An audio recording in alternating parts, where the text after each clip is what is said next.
Telegram, so you get notified.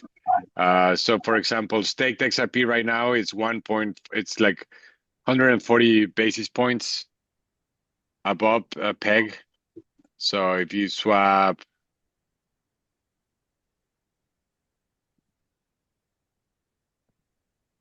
if you swap 1,000 Staked XRP, you're gonna get like 100 and something. Yeah, 113. So right now this is a good move. I mean, what I did, so for example, if I go to the tracker and I check FXRP, right now if I buy the fixed yield is 0.65% return of investment to maturity in 41 days. Yeah. Which is it's good. But if you swap right now, because of this, you're locking in 0.01 or 1.3% profit. Right away. Yeah. So what I did is that yesterday, because I saw the arbitrage, I sold all my principal tokens because like yesterday, for example, I had 3,000 principal token. So I got 29 and 80 yesterday. That's how much I got. So then I know that at maturity, these 3,000 tokens are going to be 3,000 staked XRP. So what I did is I closed it today knowing that I'm losing 20 XRP. But then if I grab 2980, am I recording? Yes, I'm recording. I got 3019. So I said, okay, I rather give away the extra yield because I know that today by doing this trade, I can lock it in and get 20 XRP extra on top of the thing that I already had. So just giving you ideas, and as you can see, I didn't sell all my staked XRP because if the price keeps going up, then I can sell it. Now let's analyze why it's happening here because this is a very interesting thing that happened. Is it only on Enosis? No, it's the same. It's the same on SparkDEX as well. Okay. So the thing why I use Enosys if sometimes is because, for example, this one, Staked XRP, FXRP 0.05. This one, it's only on here, 0.05.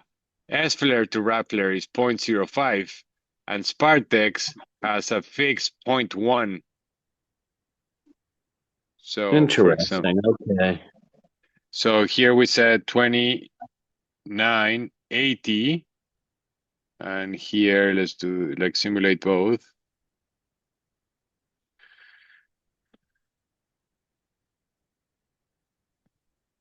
So 3016, and here it's going to be 3019. So that's the 0.5% that you're charging this 0.05. Yep. Versus here you're paying a fixed 0.1.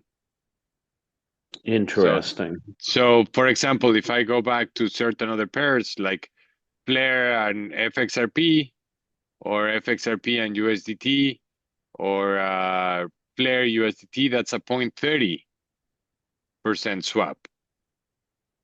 So then these ones are cheaper to trade on SparkDEX because it's a fixed 0.1.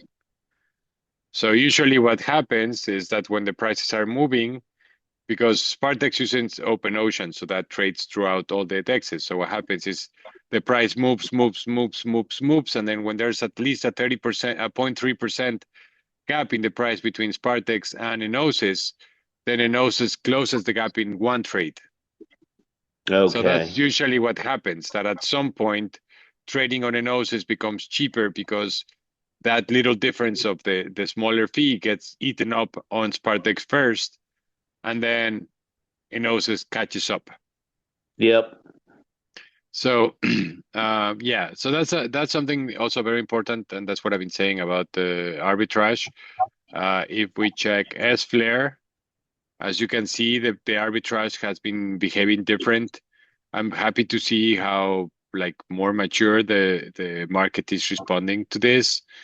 So we went up, and then we went down a little bit, and then we went back up, and then we went down a little bit, and then the arbitrage, instead of people just keep dumping, it went back up.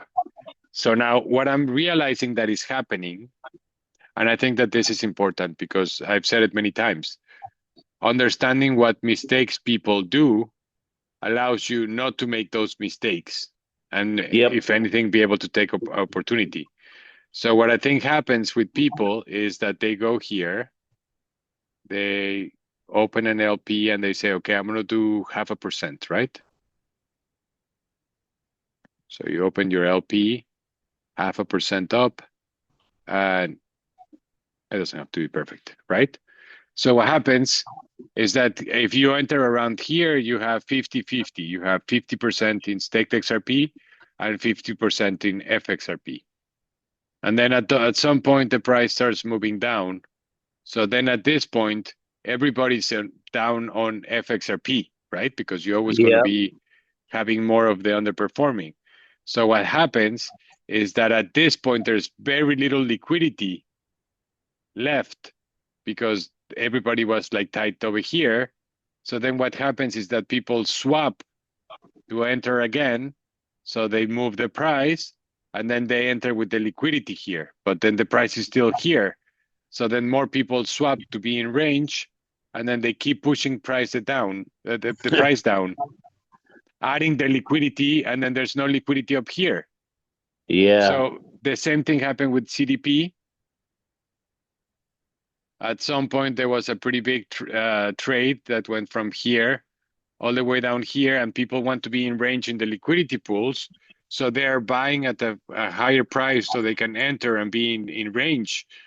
The thing that people don't understand is that if you go, for example, the Staked XRP, FXRP, you're expecting to get 3% yearly.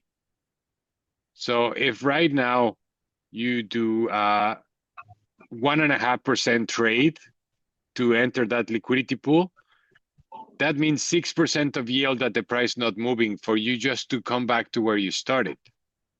Yeah. And I think that that is a very important thing to understand because sure, there are certain LPs that are giving so much fees or incentives that rebalance can be offset by that. But this one, like buying Staked XRP at the DPEG, you're not going to recover that LP by being in range, or the Firelight points. We have no idea how much they're going to be. But Right. if you swap 10,000 Staked XRP right now for here, those Firelight points of this week or 2 weeks or 3 weeks, they're not going to pay the loss that you already incurred. Right. Because especially what's going to happen is that the people are going to swap. So now the range is here, right? And then at some point, somebody's going to buy, and then you're going to be off range again. So now you have to sell again your Staked XRP that you bought expensive. You have to sell it up here to be back in range. So these little things are the things that really burn you. It's like they cut you by 1,000 cuts. How's the saying? So this is Yeah. something that is also very important to be aware, because I see it. People are just chasing liquidity